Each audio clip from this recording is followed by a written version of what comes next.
Hello students, this is continuation class of product topology. Already we have proved few theorems on product topology. In this video we are going to prove product topology is the smallest topology for which projections are continuous. We are going to prove product topology is the smallest topology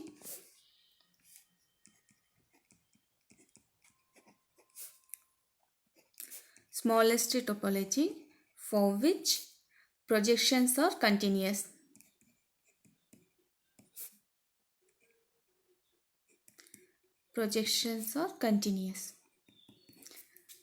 So we are going to consider a product topology. So let P be a product topology and I am considering T be some other topology defined on X cross Y. P is the product topology and T be any other topology on X cross Y. I am considering an arbitrary basic open sets on P. So I am considering P open set, P basic open set. Say I'll consider it as V cross W. Since it is product topology, basic open set is of the form V cross W, where V is open in X and W is open in Y. Since we are considering smallest topology with projections are continuous. So given projections are continuous on T. So I'll consider a projection phi x such that it is defined on X cross Y comma T to X. Since it is phi x, it is defined to X. Similarly, phi y is defined to Y. So what is phi x inverse of V? Because V is open in X, W is open in Y. Therefore, phi inverse of X and phi inverse of Y, phi y inverse of W belongs to T. Because f of, usually we'll write f is from X to Y means f of X is equal to Y, or f inverse X is equal to f inverse Y. The same way we are writing Fy inverse of W belongs to T. Fx inverse of V belongs to T. Now phi inverse of X of V, phi y inverse of W belongs to T implies this belongs to T, this also belongs to T, implies its intersection is also belongs to T because T is a topological space. Therefore, phi x inverse of V intersection phi y inverse of W belongs to T. So this implies V cross Y intersection X cross W belongs to T. This implies V cross Y. So in this common term is V itself and in this common is W. Therefore V cross W belongs to T. So this is P belongs to T. P is subset of T. Therefore P is the smallest product topology. Here we are considering product topology P and we are considering some other topology T. Now at the end we have proved that P is subset of T. P is product topology, T is some other topology. Whatever topology here you will consider, at last P is subset of T. Therefore it concludes that P is the smallest topology, or product topology is the smallest topology. Now next theorem is we are going to prove X cross Y is Hausdorff space if and only if X and Y are both Hausdorff space. If X cross Y is T2, if X cross Y has to be T2 space if and only if x and y should be T2 space. If x cross y is T2, then x and y are T2 space. If x and y are T2 space, then x cross y is also T2 space. Now we are going to prove this. Now our data is x cross y is T2 space. If x cross y is T2 space, then its subspace also T2 space, because T2 space is hereditary.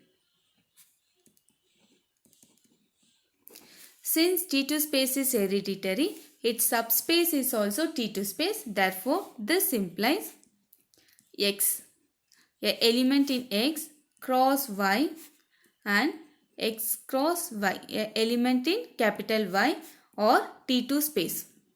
This is subspace of x cross y, therefore it is T2 space. This is subspace of x cross y, therefore this also T2 space using hereditary property. This implies yx, this can be written as xy or T2 space. We already know that yx is approximately equal to y and xy is approximately equal to x. Therefore, yx or T2 space. Since T2 space is a topological property. So here we are considering our data is x cross y is T2 space. Now we have to prove its means x cross y is T2 space. Now we have to prove x and y also T2 space. Since T2 space is hereditary, I am considering subspace of x cross y. So x cross y and x cross y are subspace of capital X cross capital Y. Therefore, these two are T2 space. This is nothing but our yx and this is nothing but our xy or T2 space. Yx is approximately equal to y and xy is x. Therefore, y and x are T2 space. Now we have to prove converse part. So our data is x and y are T2 space. Now we have to prove x cross y is T2. So I'll consider an element a comma b belongs to x cross y and a is not equal to b. Since a belongs to x cross y, a is of the form, it will be an ordered pair. A is equal to x1 y1 and b is equal to x2 y2, where x1 x2 belongs to capital X, y1 y2 belongs to capital Y. If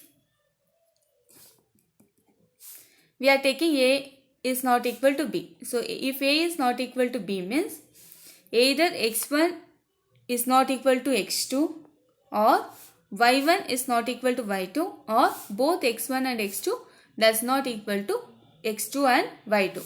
See, if x1 is not equal to x2, a is not equal to b, or if y1 is not equal to y2, if these two values are changed, again a is not equal to b. If both x1, x2 and y1, y2 are different, again a is not equal to b. So if x1, I'll consider the first case, if x1 is not equal to x2, then there exist disjoint open sets G1 and G2 in X, where x1 belongs to G1 and x2 belongs to G2 and G1 intersection G2 is equal to null set, because X is a T2 space. Therefore, see, x1, x2 belongs to capital X. If x1 and x2 is not equal and x1 and x2 belongs to X, X is a T2 space, there exists an open set G1 and G2 such that x1 belongs to G1, x2 belongs to G2 and x1 and x2 are disjoint set since X is a T2 space. So this implies A is equal to x1 comma y1 belongs to G1 cross y. x1 belongs to G1, therefore x1 comma y1 belongs to G1 cross y. And what is our B? B is equal to x2 comma y2 belongs to G2 cross y. So G1 cross y and G2 cross y are subbasic open sets in the product topology. G1 cross y and G2 cross y are subbasic open sets in capital X cross y. Also G1 cross y intersection G2 cross y can be written as G1 intersection G2 cross y. Actually G1 intersection G2 is null set, therefore null set cross y implies null set itself. Therefore whenever A and B we are having, there exist an open sets G1 cross y and G2 cross y such that A belongs to G1 cross y, B belongs to G2 cross y, and intersection of G1 cross y and G2 cross y are null set. Therefore X cross y is a T2 space. We have proved this for first case whenever x1 is not equal to x2. Similarly, whenever y1 is not equal to y2, we can follow the same procedure and we can prove it. So whenever y1 is not equal to y2, there exist two open sets in y now. Here x1 cross, if x1 is not equal to x2, then there exists an open set in x. Whenever y1 is not equal to y2, this y1 and y2 belongs to capital Y. Therefore, there exists an open set h1 and h2 subset of y, where y1 belongs to h1 and y2 belongs to h2, such that h1 intersection h2 should be null set. So for A is equal to x1 comma y1, this will belongs to x cross h1. y1 belongs to h1, therefore x cross h1. Similarly, B is equal to x2 comma y2 belongs to x cross h2. So for an element A and B, there exists subbasic open set x cross h1 and x cross h2 in x cross y, and we have to prove intersection of these two are null set as we proved in previous case. Therefore x cross h1 intersection x cross h2 is equal to x cross h1 intersection h2. h1 intersection h2 is null set, therefore x cross null set is null set. Therefore, for y is not equal to y1, there exists an open set h1 and h2 in y such that A belongs to x cross h1, B belongs to x cross h2, and x cross h1 intersection x cross h2 is null set. Therefore, x cross y is T2 space. So, either x1 is not equal to x2 or y1 is not equal to y2, and whether it is both x1 is not equal to x2, y1 not equal to y2, in all the cases x cross y is a T2 space. That's what we have to prove. Now we are going to prove next theorem. X cross y is connected if and only if x and y are connected.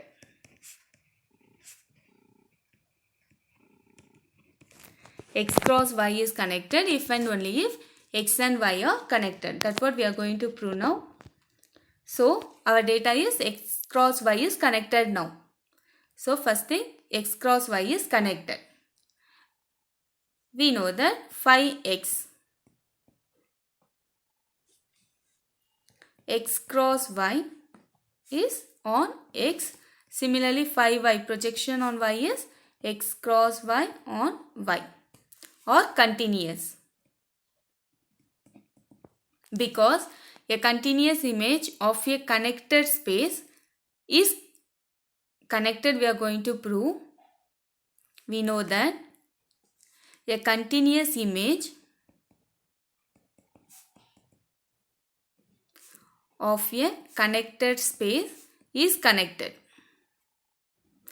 Using this data, we are going to prove x and y are connected. Our data is x cross y is connected. A continuous image of a connected space is connected. So we are considering a continuous image. We are defining a projection phi x is phi x such that x cross y defined on x, phi y such that x cross y is defined on y. So this implies x and y are connected because a continuous image of a connected space is connected. This is our connected space and continuous image. Image is x and y. A continuous image on a connected space is connected. Therefore, x and y are connected. So don't forget to write this theorem statement. Otherwise, we cannot prove this. Using this theorem, we have proved x and y are connected. Now, we have to prove converse part. X and y are connected is our data. X and y are connected. Now, we have to prove x cross y is also connected. So, I'll consider two distinct points on x cross y. I'll take it as x comma y star and x star comma y. So these two distinct points on x cross y I am considering. So this implies x cross y star is equal to x y star. We can write it as x y star and it is asymptotic to x. Similarly, x y star is also connected. This is connected because x is connected. Our data is x and y are connected because x is connected and connectedness is a topological property. Therefore, x y star is also connected. See, now our data is x cross y is connected. I am considering two distinct points in x cross y. So this I'll write it as x cross y star is nothing but our x y star. This x y star is connected because x is connected and connectedness is a topological property. Therefore, x y star is also connected. Similarly, we can prove for second one. X star cross y is nothing but y x star is nothing but our y and y x star is connected because y is connected and connectedness is a topological property. Now we will consider the intersection of these two. So x y star intersection y x star is equal to x star comma y star, and this is not equal to null set. We are having one point common between these two. Because what is x y star? X y star is defined on x cross y star. Similarly, y x star is nothing but x star cross y star. So when we consider intersection of these two, obviously x star intersection y star, x star comma y star is common. Therefore, it is not equal to phi. Also, x comma y star and x star comma y belongs to union of x y star and y x star. Therefore, if every distinct point in space is contained in a connected subspace, therefore we cannot separate these spaces. It is having one common element between these two. Therefore, x cross y is connected. That's what we have to prove. if it is not connected, we can write x cross y as distinct sets. But here it's not a distinct set. It is having one element in common. It means x cross y is connected. That's what we have to prove. So x cross y is connected if and only if x and y are connected.